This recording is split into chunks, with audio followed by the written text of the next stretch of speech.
Yeah. What's poppin', shrimp fried rice?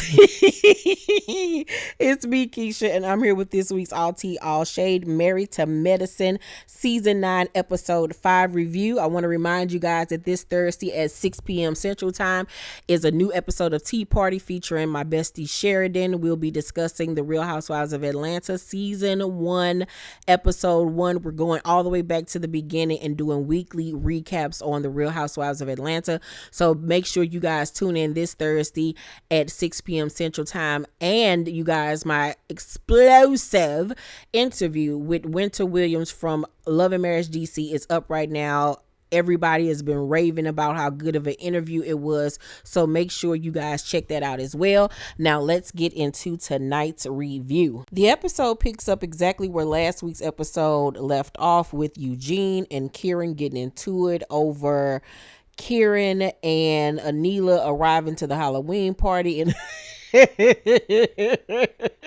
in a U-Haul truck, baby, for Eugene and Toya. That shit was hilariously funny. It was shady as shit. It's stuff that we are used to seeing the women do, but we don't particularly ever see the guys participate in it.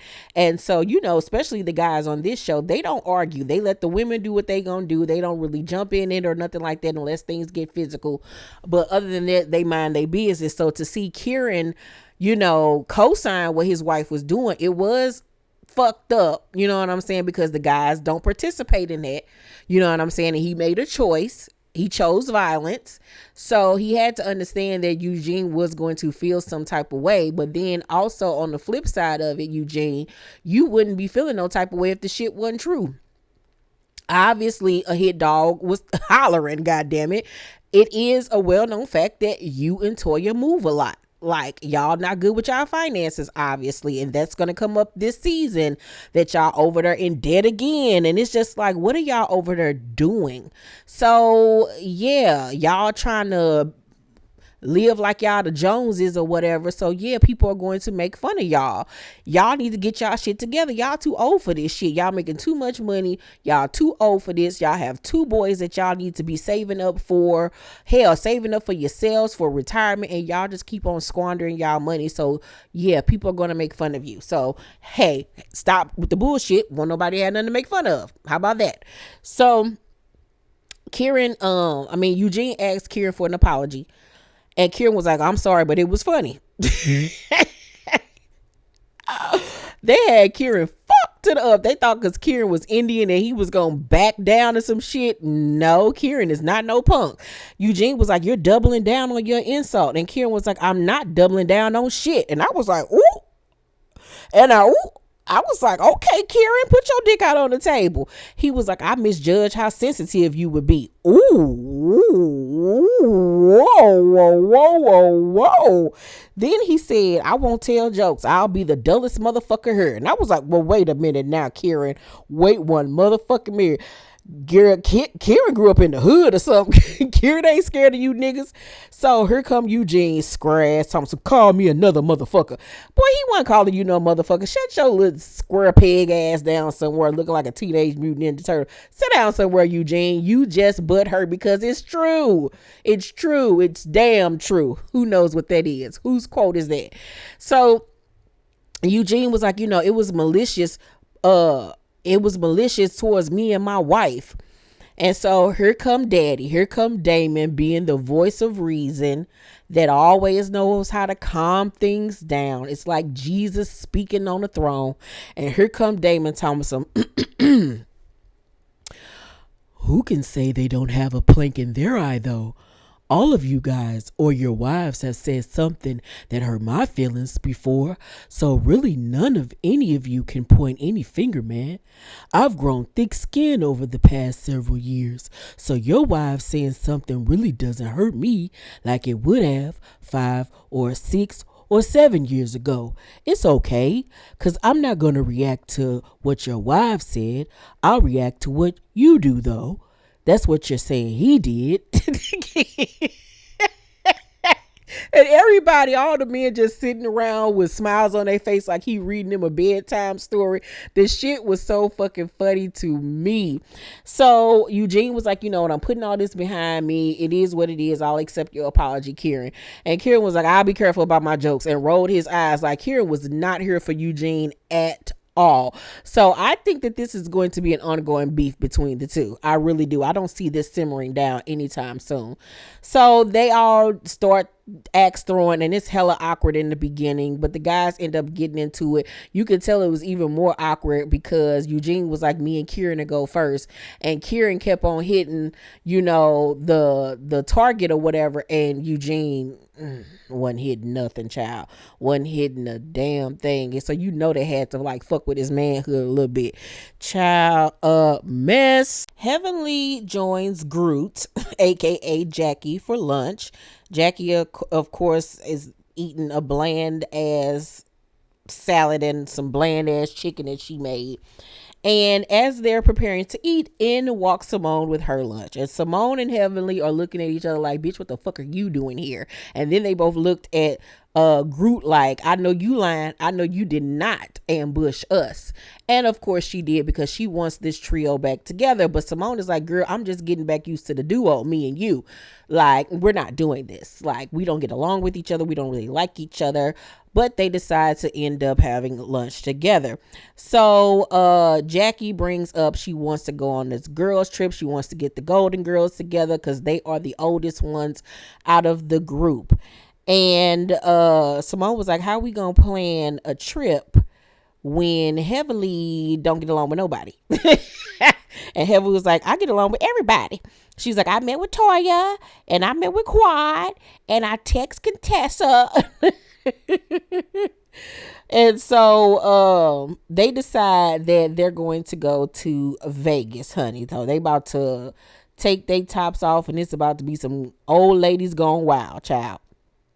And I'm like, I can see the bullshit a mile away. This trip is about to be a mess. So then we switch to Anila and the kids going to have dinner with Kiran at his office. She done got Domino's pizza, child. I know damn well that Anila ain't been over there cooking for them kids. And she even admits it to Kiran that she been feeding them damn kids pizza pretty much all the damn time. I'm like, use a sorry ass excuse for a mother. Yes, there's a lot of people out there that don't know how to cook, but damn, bitch, like, you are useless. So Kiran says that his business is back doing well. It's nearing back what it was before COVID, which is good for everybody involved. And here go Anila complaining about the kids. And she literally out her mouth says to this man, these kids are around me a lot. Like, she don't know them. Like, what the fuck? Like, she don't know what it means to be a mama. Yeah, they're around you a lot, bitch. They're your fucking kids. Like, I don't understand how you don't know how to manage your children.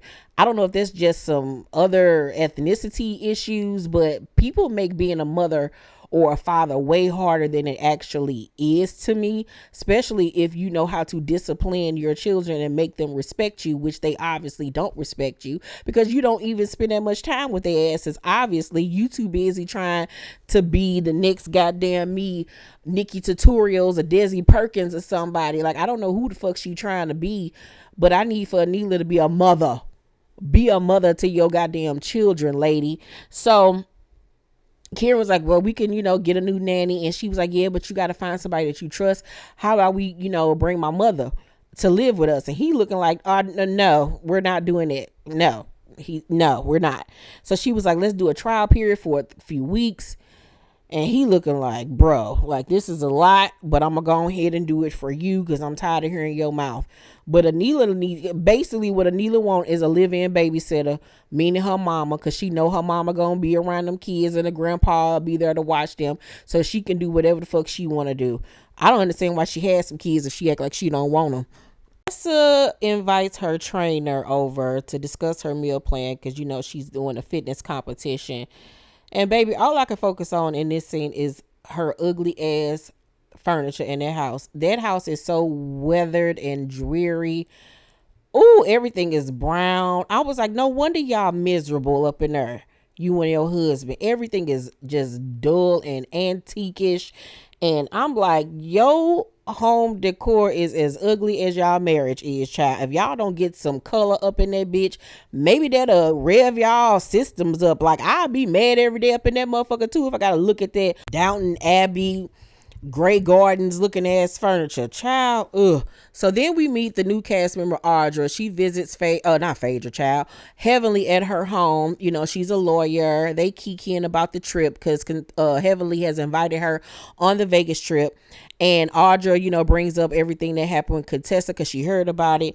And Heavenly was like, you know, I do owe her apology, you know, but she just was mad pretty much that she went about confronting her the way that she did, especially with the ops, the people that she don't get along with. Now, in that case, yes, that would have irked me. It would have pissed me off because, you know, I don't fuck with these hoes for real. You know, we don't like each other. So the minute you get mad at me, you link up with my ops, like, make it make sense. But on the other token, you know what I'm saying?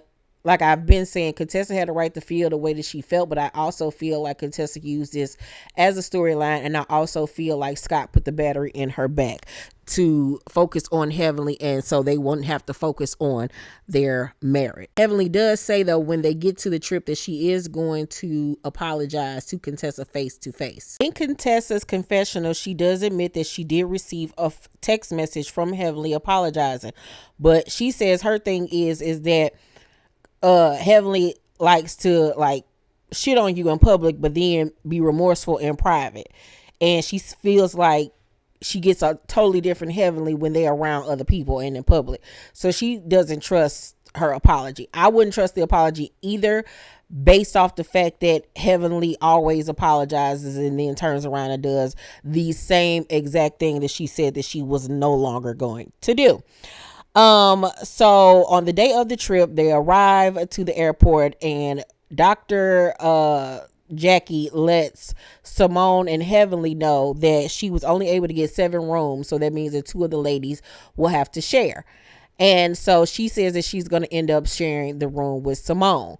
Simone, of course, is pleased by this, and Heavenly was in her confessional was like, Jackie chose Simone because she knows that, you know, her friendship with Simone is fragile and that she would feel some type of way or whatever.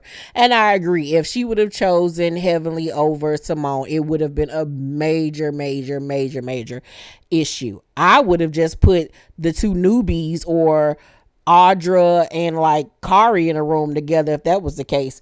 So Kari actually joins them on the trip. I love Kari. I love her. She is a shady white lady. I love her British accent. I'm obsessed. Contessa is late to the airport, but she does get there on time, and you could tell that Heavenly was on like pins and needles to see her. Girls land safely in Las Vegas, and Anila and Audra are twerking in they leotards, honey. And I'm just looking at Anila in that long back, like, why in the world do you have on this? I know you in Vegas, and what happens in Vegas stays in Vegas, but bitch, that's not true because everybody is witnessing this across the world. You and your ironing board body. But okay, it says go off. You know, body positivity. It's just certain things certain people should not wear. You got to know your body type, child. So Toy was like, what they got on? They really got on leotards? Who dresses them? Now Audra looked cute in hers. She did kind of look like she stank a little bit, but you know, it is what it is. So Jackie and Simone end up getting a presidential suite. Of course, they got the best room. You know, Jackie was going to do that. Heavenly is like, I know damn well y'all ain't got the presidential suite. So Heavenly races to Simone's room, is like, girl, we gonna sleep here together. Simone was like, we don't get along. You talk shit about me. And I like that Simone is like, girl, you know, I'll laugh and kiki with you, but at the end of the day, bitch, we don't really fuck with each other like that. Like, well, let's not pretend like we really get along, bitch. Like, nah. So they're sitting at the table and they're eating, and Anila was like, let's play Never Have I Ever. And Contessa was like, everybody ain't gonna tell the truth about everything, but some of us are transparent and honest. So everybody looking around like, where the fuck that come from? So Quad was like, and some of us are not. And Contessa was like, some of us will say whatever to make their image look good. And I'm like, Okay, shots fired. I felt like that would be Jackie. I feel like probably Heavenly. I feel like Simone. Toya's pretty transparent. You know, she don't really give a fuck. Kawhi gonna tell you what she wants you to know. Anila just to say whatever. I also as well. So I was like, okay, and I felt like that also had something to do with contestant, because contestant, you only gonna let us know but so much too, because you don't want Scott to jump on your ass. So, um, Toya was like, you know, if we gonna be taking, you know, drinks or whatever shots, I want Jackie to drink. And so Audra jumps in, was like, she chooses not to drink. Like, she grown, she don't want to drink, she don't have to drink. And I hate that conversation, because, you know, I don't drink. When I'm around my friends, they all drink. They try to get me to drink sometimes, but for the most part, they respect the fact that I just simply don't like alcohol, and I don't need it anyway to have a good time and to turn up. Y'all already know my personality. I'm always on go, so I don't need anything to enhance my personality or to have a good time. But I don't like all that shit. You gotta drink, bitch. If I don't want to fucking drink, I don't have to drink. I'm grown. Change the subject. So I understood where Jackie was coming from with that. And it's like, Toya, you know she don't drink, so stop it. Let her drink some soda or whatever the fuck. Make her eat something nasty if that's the case. So Toya was like, why are we always making special privileges for you? And I'm like, girl, it's a game. Simmer the fuck down. So Audra was like, you know, but it's not. And Toy was like, I'm sorry, you're not a good attorney. And I was like, oh God, here we go with the digs. And I was like, you just met this lady for the second time, maybe, no, the first time, second time or whatever. And you already making digs at her profession. It's like, Toya. But Toya just don't give no fucks. So they start the game, and one of the questions is, never have I ever had a threesome. Contessa say she hasn't, and Quad in her confession was like, and I never wore a wig, child. We learned that Jackie ain't never 69, big country. She talking because of the height difference. I'm like, girl, it ain't got nothing to do with the height difference. Once you put y'all torsos together, everything is gonna be everything. Y'all just over there being boring, child. Ugh, Jackie don't look like she sucked dick, child. Jackie just looked like her and Big Tree over there looking like two oak trees in the bed, just having missionary. That probably hurt her, child. Girl, sex with Jackie probably the worst thing ever. It's probably boring. She looking at the time, waiting on him to get done, and she wonder why this man cheated. Y'all been together since 1965, and you ain't never 69 this man, and then you was shocked that he cheated on you. Okay, girl. And then the episode goes off, and next week it's about to go down. Overall, I give tonight's episode a B minus. I felt like it was an episode to get us to where we need to be, so it's kind of like a filler episode. Not really that much really happened, but next week, like I said, we're gonna get down and dirty. Let me know what you guys thought about tonight's episode down below in the comment section. Make sure to thumbs up this video, like and subscribe, and hit that notification bell button. I love you guys, and I will see you on the next video. Bye.